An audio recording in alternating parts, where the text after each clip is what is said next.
On March 4, 2026, the timeline of Montana's political hierarchy shattered over a frenetic 24-hour period.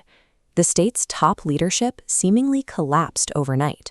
Senator Steve Daines, an established incumbent with a lock on his re-election, shocked the state by pulling out of the race exactly 3 minutes before the final filing deadline. 5 minutes prior to that withdrawal, former U.S. Attorney Kurt Alme had already filed his paperwork, instantly stepping in as the hand-picked successor to manage the immediate fallout. While the Senate seat was swapping hands, Seth Bodnar, who recently resigned as a university president, abruptly launched his own campaign for the U.S. Senate, running under an independent ticket. When multiple high-ranking officials coordinate sudden career pivots on the exact same day, you are looking at a highly synchronized, managed succession.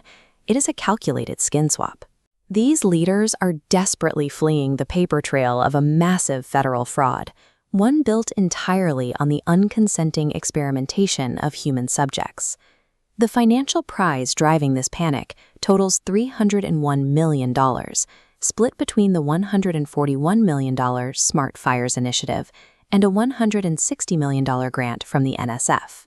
The NSF, or National Science Foundation, is an independent federal agency that supports science and engineering across the United States. The surface-level pitch given to the public frames this money as a massive investment in AI research for precision forestry, led by state academic institutions. AI, or artificial intelligence, refers to computer systems trained on vast amounts of data to simulate human reasoning and problem-solving. The hidden reality behind these academic projects is a process called resonance siphoning. The models are actively harvesting massive amounts of behavioral data from unconsenting citizens to fuel their localized network. They are using the Helena Valley as an unlicensed experimental hub, exploiting recent expansions in state medical loopholes to trap the local population in a live testing environment. State leadership effectively traded the bodily autonomy of their own citizens for the cash required to secure a position in the global technology arms race. On December 31, 2025, whistleblower Caleb Wheeler served a federal injunction in Helena that caught the academic and political leaders red-handed in this exact fraud. This timeline maps the undeniable chronological proof of the fallout. Exactly 21 days after that legal filing, Seth Bodnar abruptly resigned from his position as university president. The Federal Common Rule, a rigid set of ethics policies protecting human subjects in research, dictates that any official investigation into unauthorized human experimentation instantly freezes that entire $301 million grant pool.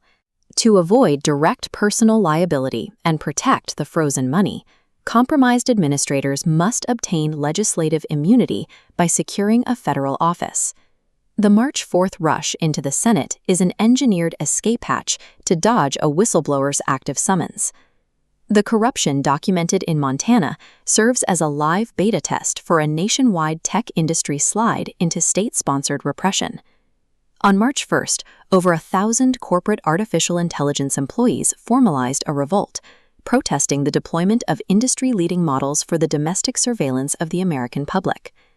The fatal vulnerability in this fraudulent apparatus lies in strictly mandated informed consent laws, specifically Montana Code Annotated 53-21-147. When citizens formally file a notice of non-consent, they legally force an institutional review board to open an investigation.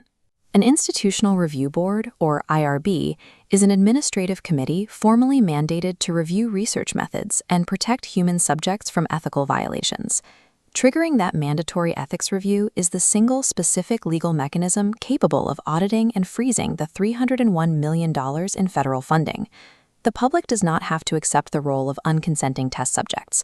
By tracking the administrative timeline and legally weaponizing their consent, citizens can shut down the fraud directly at its financial source.